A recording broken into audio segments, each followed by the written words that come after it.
എല്ലാവർക്കും സ്വാഗതം. ഈ റിവ്യൂ ഇഷ്ടപ്പെടുവാണെങ്കിൽ ഒന്ന് ലൈക്ക് ചെയ്തും സബ്സ്ക്രൈബ് ചെയ്തും സപ്പോർട്ട് ചെയ്യണേ. അപ്പോൾ അഭി പറയുന്നുണ്ട്, പണ്ട് ഞാനും നീയും തമ്മിലായിരുന്നു പ്രശ്നം. നമ്മൾ തമ്മിൽ പ്രശ്നങ്ങളെല്ലാം മാറിയപ്പം ആദർശേട്ടനും ഏട്ടത്തിയും തമ്മിലായി. ഞാൻ ആദർശേട്ടനോട് ചോദിച്ചതാണ് എന്താ സംഭവം, എന്തിനാ ഇങ്ങനെയൊക്കെ ചെയ്യുന്നത് എന്ന്. പക്ഷേ ആദർശേട്ടൻ എന്നോടൊന്നും പറഞ്ഞില്ല. നീ ആദ്യം നിൻ്റെ ജീവിതം നന്നാക്കുക എന്ന് എന്നോട് പറഞ്ഞത് എന്ന് പറയും. അന്നേരം നവ്യ പറയുന്നുണ്ട്, അതെങ്ങനെയാ അഭി, ഇതിങ്ങനെ പോയാൽ ശരിയാകില്ല എന്ന് പറയുമ്പം എനിക്ക് എന്ത് ചെയ്യാൻ പറ്റും, എനിക്ക് വോയിസ് ഇല്ലാത്തൊരു വീടാണ്. ഞാൻ അവിടെ എന്തെങ്കിലും പറഞ്ഞിട്ടുണ്ടെങ്കിൽ ആരും വില തരില്ല. പിന്നെ എങ്ങനെയാണ് ഞാൻ ഇതിനെപ്പറ്റി സംസാരിക്കുന്നത് എന്ന് ചോദിക്കും. എന്നിട്ട് നയനയോടായിട്ട് ചോദിക്കുന്നുണ്ട്, ശരിക്കും നിങ്ങൾ തമ്മിൽ എന്താ സംഭവിച്ചത്, വേറെ എന്തെങ്കിലും പ്രശ്നമുണ്ടോ എന്ന് ചോദിക്കുമ്പോൾ നയന പറയും, എൻ്റെ അറിവിൽ ഒരു പ്രശ്നമുള്ളതായിട്ട് എനിക്കറിയില്ല എന്ന് പറയും. അന്നേരം നവിക്ക് ഭയങ്കര സംശയമാണ്. അഭി, ഇത് നീ സത്യമായിട്ട് പറയുന്നതാണോ അതോ കാര്യങ്ങളെല്ലാം അറിഞ്ഞു വെച്ചിട്ട് നീ അഭിനയിക്കുന്നതാണോ എന്ന് ചോദിക്കുമ്പം അഭി പറയുന്നുണ്ട്, നീ ഇപ്പം സംശയിക്കുന്നത് എൻ്റെ അമ്മയും ഇളയമ്മയും ഒക്കെ ആയിരിക്കും. പക്ഷെ അങ്ങനെ സംശയിക്കേണ്ട കാര്യമൊന്നുമില്ല. അവർക്കും ഇതിനെപ്പറ്റി വലിയ അറിവൊന്നുമില്ല. അവരും ഇതിനെപ്പറ്റി സംസാരിക്കുന്നത് ഞാൻ കേട്ടതാണ് എന്ന് പറയും. എന്നിട്ട് അഭി പറയുന്നുണ്ട്, ഇപ്പോൾ അവിടെ ഡിവോഴ്സിനെ പറ്റിയൊക്കെയാണ് സംസാരിക്കുന്നത്, വേറെ ആരുമല്ല ആദർശേട്ടൻ തന്നെയാണ് ഡിവോഴ്സിനെ പറ്റി പറയുന്നത് എന്ന് പറയുമ്പോഴേക്കും കനകയ്ക്കൊക്കെ ഭയങ്കര ടെൻഷനാണ്. കനക ചോദിക്കുന്നുണ്ട്, ഡിവോഴ്സിലേക്ക് പോലും എത്താൻ പറ്റുന്ന രീതിയിൽ എന്ത് പ്രശ്നം ഇതിൻ്റെ അകത്തുള്ളതെന്ന് എനിക്ക് മനസ്സിലാകുന്നില്ല എന്ന് പറയുന്നു. ഇനിയിപ്പം ആരോട് പറയാനാ, ഞാൻ പറഞ്ഞാൽ കേൾക്കുന്ന ആരും അവിടെ ഇല്ല താനും. ഇനിയിപ്പം എങ്ങനെയെങ്കിലും ശരിയാകുവാണെങ്കിൽ ശരിയാകട്ടെ എന്നൊക്കെ പറഞ്ഞിട്ട് അഭി നവ്യെ വിളിച്ചുകൊണ്ട് അകത്തേക്ക് പോയി കഴിയുമ്പോഴേക്കും കനക നയനയോട് പറയുവാണ്, മോളെ നീ ഒരു കത്ത് എഴുതി വെച്ച് പെട്ടെന്ന് ഇങ്ങോട്ട് വരണ്ടായിരുന്നു എന്ന്. അന്നേരം നയന പറയുന്നുണ്ട്, അമ്മ ഇത് തന്നെ പറയുമെന്ന് എനിക്കറിയാം, അതുകൊണ്ടാണ് മാക്സിമം അവിടെ പിടിച്ചു നിൽക്കാൻ വേണ്ടി ഞാൻ ശ്രമിച്ചത്. പക്ഷേ ഒരു മുറിയിൽ ശ്വാസം മുട്ടി എങ്ങനെയാണ് കഴിയുന്നത്, എന്നെക്കൊണ്ട് തീരെ പറ്റില്ലഞ്ഞിട്ടാണ് ഞാൻ ഇങ്ങോട്ട് പോകുന്നത്. ഒരു മനുഷ്യനോട് പോലും സംസാരിക്കാൻ എനിക്കില്ലായിരുന്നു. ആകെ എന്നെ സപ്പോർട്ട് ചെയ്തത് ആദർശൻ്റെ അമ്മ മാത്രമാണ്. അമ്മയോട് എല്ലാവരുടെയും മുമ്പിൽ വെച്ച് എനിക്ക് സംസാരിക്കാനും പറ്റില്ലായിരുന്നു. 10-30 പേര് താമസിക്കുന്ന വലിയൊരു വീടാണ്, താമസിക്കാൻ പറ്റുന്ന വലിയൊരു വീടാണ്. അത്രയും വലിയ വീട്ടിൽ അങ്ങനെ ശ്വാസം മുട്ടി നിൽക്കാൻ സാധിക്കാത്തത് കൊണ്ടാണ് ഞാൻ ഇങ്ങോട്ട് വന്നത് എന്നിങ്ങനെ കരഞ്ഞുകൊണ്ട് പറയുന്നുണ്ട് കേട്ടോ നയന.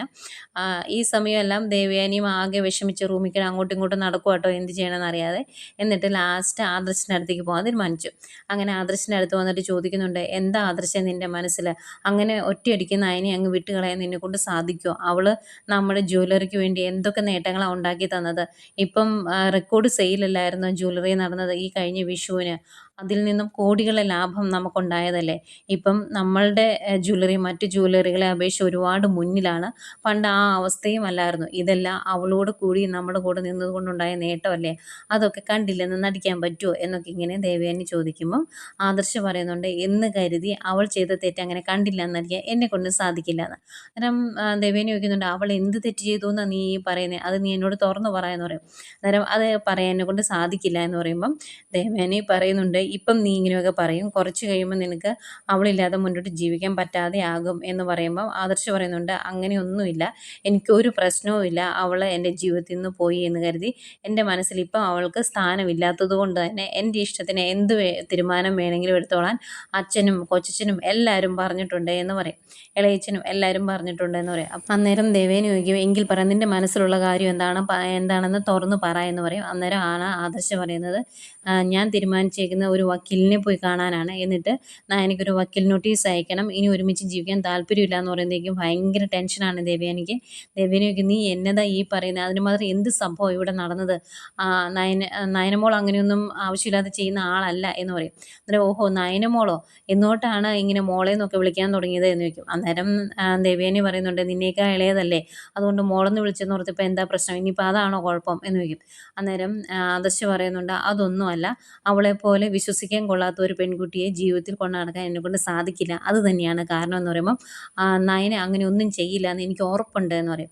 അന്നേരം ആദർശ് ചോദിക്കും, ഓഹോ ഇപ്പം ഇങ്ങനെയുള്ള കാര്യത്തിൽ ഉറപ്പ് അമ്മയ്ക്കാണോ, ഇതിനു മുമ്പ് അമ്മയ്ക്കായിരുന്നല്ലോ അവളെ ഇഷ്ടമില്ലാത്തത്, ഇവിടുന്ന് അവൾ എങ്ങനെയെങ്കിലും പോയാൽ മതി എന്നല്ലായിരുന്നു അമ്മയുടെ മനസ്സിലെന്ന് ചോദിക്കുമ്പം ദേവേനി പറയുന്നുണ്ട്, പക്ഷേ ഇപ്പോൾ അങ്ങനെയല്ല, അവളില്ലാതെ എനിക്ക് മുന്നോട്ട് ജീവിക്കാൻ പറ്റത്തില്ല, അത് ഞാൻ ഉള്ള കാര്യം പറഞ്ഞേക്കാം, അവളിവിടെ വേണം എന്ന് പറയും. അന്നേരം ആഹാ ഇങ്ങനെയൊക്കെയാണോ, എങ്കിലും അമ്മയിങ്ങ് വന്നേ, എനിക്ക് കുറച്ച് കാര്യങ്ങൾ പറയാനുണ്ടെന്ന് പറയുമ്പം എന്ത് പറയാനാ എന്ന് ചോദിക്കും. അമ്മയിങ്ങ് വാമേ എന്ന് പറഞ്ഞുകൊണ്ട് കൂട്ടിക്കൊണ്ട് പോവാട്ടോ.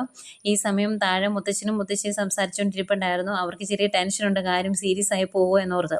അന്നേരം മുത്തശ്ശി പറയുന്നുണ്ട് ഒരു കാരണവശാലും നയനമോളെ വിട്ടുകളയാൻ നമുക്ക് പറ്റില്ല കേട്ടോ എന്ന് പറയുമ്പം മുത്തശ്ശനും പറയുന്നുണ്ട് ആദർശ് അവൻ്റെ മനസ്സിൽ എന്താണെന്ന് അറിയത്തില്ല, ഇതിപ്പം ദേവയാനി എന്തെങ്കിലും ഒന്ന് തുറന്നു പറയുമായിരുന്നെങ്കിൽ നമുക്ക് ഈ കാര്യത്തിൽ ഇടപെടായിരുന്നു, അത് ദേവയാനി ചെയ്യുന്നുമില്ലല്ലോ എന്നിങ്ങനെ മുത്തശ്ശനും പറയുന്നുണ്ട്. ഏതായാലും ഇവരിങ്ങനെ സംസാരിച്ചുകൊണ്ട് നിൽക്കുന്നേക്ക് ആദർശ ദേവയാനിയും കൊണ്ട് ഇറങ്ങി വരും കേട്ടോ. അന്നേക്കും അങ്ങോട്ട് ജയനും ഒക്കെ വരും. എന്നിട്ട് ആദർശ് പറയുവാണ്, ഇപ്പം അമ്മ എന്നോട് പറയുന്നത് നയന ഇവിടെ ഇല്ലാതെ അമ്മയ്ക്ക് ജീവിക്കാൻ പറ്റില്ല എന്നാണ്, അമ്മയ്ക്ക് ഉറക്കം കിട്ടില്ല എന്ന്, അതുകൊണ്ട് അവളെ കൂട്ടിക്കൊണ്ട് വരണം എന്നുള്ള രീതിയിൽ അമ്മ സംസാരിക്കുന്നത് എന്ന് പറയും. അന്നേരം അങ്ങോട്ട് വരുന്ന ജയൻ ചോദിക്കും, ഇതെന്താ എൻ്റെ ഭാര്യയ്ക്ക് സംഭവിച്ചത്, മകനും മരുമകളും പിരിയുവാണെങ്കിൽ അത് പടക്കം പൊട്ടിച്ച് ആഘോഷിക്കണം എന്ന് പറഞ്ഞുകൊണ്ട് അന്നേരം നടന്നിരുന്ന എൻ്റെ ഭാര്യയുടെ മനസ്സ് മാറിയോ എന്ന് ചോദിക്കുക. അന്നേരം ദേവേനെ അതിനൊന്നും മറുപടി പറയാതെ ആകെ ടെൻഷനോടെ ഇങ്ങനെ നിൽക്കുവാണ്. അന്നേരം അജയൻ പറയുന്നുണ്ട്, ഇതെല്ലാം ഏട്ടത്തിയുടെ അഭിനയമാണെന്ന് എനിക്ക് തോന്നിയെന്ന്. അന്നേരം മുത്തശ്ശനും പറയും, അതെ എനിക്കും അങ്ങനെയാണ് തോന്നിയത്, മനസ്സിലെ സന്തോഷം പുറത്ത് കാണിക്കാതിരിക്കാൻ വേണ്ടി പുറമെ അഭിനയിക്കുന്നതായിട്ടാണ് എനിക്ക് തോന്നുന്നത് എന്ന് പറയുമ്പോഴത്തേക്കും ദേവയാനിക്ക് പിന്നെയും പൊട്ടിപ്പോവും സങ്കടം. അന്നേരം ദേവയാനി പറയുന്നുണ്ട്, ഇല്ല ഞാൻ എൻ്റെ മരുമകളെ സ്നേഹിച്ചു തുടങ്ങിയിട്ട് കുറേ കാലമായി, അവളെ ഇപ്പം ഞാൻ ഒരുപാട് സ്നേഹിക്കുന്നുണ്ട്, അതിന് കാരണമുണ്ട് എന്നിങ്ങനെ പറയും. അന്നേരം മുത്തശ്ശി, ആഹാ നീ നിൻ്റെ മരുമകളെ സ്നേഹിച്ചൊക്കെ തുടങ്ങിയായിരുന്നോ, അത് ഞങ്ങൾ അറിഞ്ഞില്ലല്ലോ എന്ന് പറയുമ്പം മുത്തശ്ശിയോടായിട്ട് പറയുവാണ്, അതുകൊണ്ടാണ് അമ്മ ഞാൻ അവളെ അടുക്കളയിൽ കയറ്റാതിരുന്നത്, അവൾക്ക് ഇഷ്ടമുള്ളതെല്ലാം ഉണ്ടാക്കി കൊടുത്തുകൊണ്ടിരുന്നതും ഒക്കെ അതുകൊണ്ടാണ്. പക്ഷേ എൻ്റെ മോള് ബുദ്ധിയുള്ളവളായതുകൊണ്ട് എൻ്റെ പെരുമാറ്റത്തിൽ സംശയം തോന്നിയതുകൊണ്ട് അവളത് കണ്ടുപിടിച്ചു. അവൾ വിവാഹം കഴിച്ച് ഇങ്ങോട്ട് കയറി വന്ന കാലം തൊട്ട് എനിക്ക് ഇഷ്ടമല്ലായിരുന്നു, പക്ഷേ എനിക്ക് ജീവൻ നഷ്ടപ്പെടുന്ന ഒരവസ്ഥയിൽ എന്നെ സഹായിച്ചത് എൻ്റെ മകളാണ്, അവൾ തന്ന കരൾ കൊണ്ടാണ് ഞാൻ ജീവിക്കുന്നത് എന്ന് ഞാൻ തിരിച്ചറിഞ്ഞു. എനിക്ക് കരൾ തന്നത് ആരാണ് എന്ന് ഞാൻ നിങ്ങളോട് എല്ലാവരോടും ചോദിച്ചതാണ്, ആരും മറുപടി പറഞ്ഞില്ല, അതുകൊണ്ട് തന്നെ അത് കണ്ടുപിടിക്കണം എന്ന് ഉറച്ച് ഞാൻ ഇറങ്ങുകയും അതിനെപ്പറ്റി അന്വേഷിക്കുകയും ചെയ്തപ്പം ഓരോ തെളിവുകളും എൻ്റെ മുന്നിലേക്ക് വരികയും ഞാനത് തിരിച്ചറിയുകയും ചെയ്തിരുന്നു. എൻ്റെ തിരിച്ചറിവ് എൻ്റെ മകൾ നയനമോൾ മനസ്സിലാക്കിയത് കൊണ്ടാണ് അന്നത്തെ ആ അവാർഡ് ഫംഗ്ഷൻ അവൾ വരുന്നില്ല എന്ന് പറഞ്ഞത്. അവൾക്കറിയായിരുന്നു അത് ഞാനോട് പറഞ്ഞിട്ട് ഏർപ്പാടാക്കിയതാണ് എന്ന്, അതുകൊണ്ട് തന്നെ അവൾ അവാർഡ് ഫംഗ്ഷന് വരില്ല എന്ന് വാശി പിടിച്ചിട്ടുണ്ടെങ്കിൽ ഞാൻ ചെല്ലുമെന്ന് അവൾക്കറിയായിരുന്നു. അന്ന് ആ സ്റ്റേജിൽ വെച്ച് പലതും ഞാൻ അറിഞ്ഞു എന്ന് പറയും. എന്നിട്ട് അന്ന് ആ സ്റ്റേജിൽ വെച്ച് അവരോട് പറഞ്ഞായിരുന്നല്ലോ, ഇത് ആദർശം അതുപോലെ വീട്ടിലുള്ള ആരും അറിയരുത്, അതുകൊണ്ട് ഇത് ടെലികാസ്റ്റ് ചെയ്യരുതെന്ന് പറഞ്ഞായിരുന്നല്ലോ. അതിന് കാരണമായിട്ട് ആ കൊച്ചു ചോദിച്ചപ്പം ദേവയാനി പറഞ്ഞത്, ആദർശിൻ്റെ അച്ഛനൊക്കെ എന്നെ കുറേ ഇട്ട് വട്ടം കറക്കിയത്, അതുകൊണ്ട് ഉടനെ ഒന്നും അവരിത് അറിയണ്ട എന്ന് ദേവയാനി മറുപടിയും കൊടുത്തായിരുന്നു.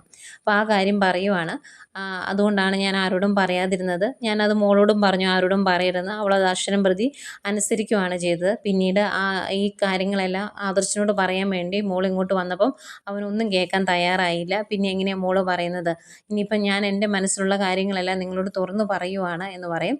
അന്നേരം മുത്തശ്ശൻ പറയുന്നുണ്ട്, നിന്നോട് ഞങ്ങൾ നുണ പറഞ്ഞതൊന്നുമല്ല, ഞങ്ങൾ ഒരിക്കലും നുണ പറയാൻ ഉദ്ദേശിച്ചിട്ടുമില്ലായിരുന്നു, കരൾ തരാമെന്ന് മോള് പറഞ്ഞപ്പം ഞങ്ങൾ സമ്മതിച്ചില്ല, പക്ഷേ നയനമോൾക്ക് വാശിയായിരുന്നു അമ്മയ്ക്ക് കരൾ കൊടുക്കണമെന്ന്. ആ കാര്യം നിന്നോട് പറഞ്ഞാൽ നീ അത് നിഷേധിക്കും, അങ്ങനെ നിഷേധിച്ചിട്ടുണ്ടെങ്കിൽ ഇന്നിവിടെ നിന്ന് സംസാരിക്കാൻ നീ കാണില്ലായിരുന്നു, അതുകൊണ്ടാണ് നിന്നോട് പറയാതിരുന്നത് എന്ന് മുത്തശ്ശനും പറയുന്നുണ്ട്. ഏതായാലും ഇത്രയൊക്കെ അങ്ങോട്ടും ഇങ്ങോട്ടും പറഞ്ഞു കഴിയുമ്പോഴേക്കും ദേവേനി പറയുന്നുണ്ട്, ഞാൻ എൻ്റെ മനസ്സിലുള്ളതൊക്കെ തുറന്നു പറഞ്ഞല്ലോ, ഇനി നിൻ്റെ മനസ്സിലെന്താണ് എന്ന് നീ തുറന്നു പറ, ഞാൻ നിർബന്ധിച്ചിട്ടാണ് അവൾ ആ കാര്യങ്ങളൊന്നും നിന്നോട് പറയാതിരുന്നത് എന്നും പറയുന്നുണ്ട്. അന്നേരം ആദർശ് പറയും, എൻ്റെ മനസ്സിലുള്ളതൊന്നും പറയാൻ എനിക്കിപ്പം ഇഷ്ടമില്ല, ഞാൻ തുറന്നു പറയില്ല. അന്നേരം ദേവേനി ചോദിക്കും, അതെന്താന്ന്, അന്നേരം അത് അങ്ങനെയാണ് എന്നിങ്ങനെ പറയാം കേട്ടോ ആദർശ്. അന്നേരം ദേവേനി പറയുന്നുണ്ട്, അതെന്തെങ്കിലും ആയിക്കോട്ടെ, പക്ഷേ നീ ഇപ്പം തന്നെ പോയി നയനമോളെ കൂട്ടിക്കൊണ്ട് വരണം, അവളില്ലാതെ എനിക്ക് ജീവിക്കാൻ പറ്റില്ല എന്ന് ഞാൻ പറഞ്ഞത് വെറുതെയല്ല, എനിക്കത് അങ്ങനെ തന്നെയാണ്, അതുകൊണ്ട് നീ പോകണമെന്ന് പറയും. അന്നേരം ഇങ്ങനെ ഒന്നും മിണ്ടാതെ ഇങ്ങനെ അനങ്ങാതെ നിൽക്കുക കേട്ടോ ആദർശ്. അന്നേരം ദേവേനി ചോദിക്കും, ഇതെന്താ ആദർശ്, നിൻ്റെ അമ്മ നിന്നോടൊരു കാര്യം ആവശ്യപ്പെട്ടിട്ടുണ്ടെങ്കിൽ നീ അത് ചെയ്യേലേ എന്ന് വെച്ചിങ്ങനെ കരയുവാണ്. അങ്ങനെ ആദർശ് മിണ്ടാതെ അങ്ങ് പോകാൻ തുടങ്ങും.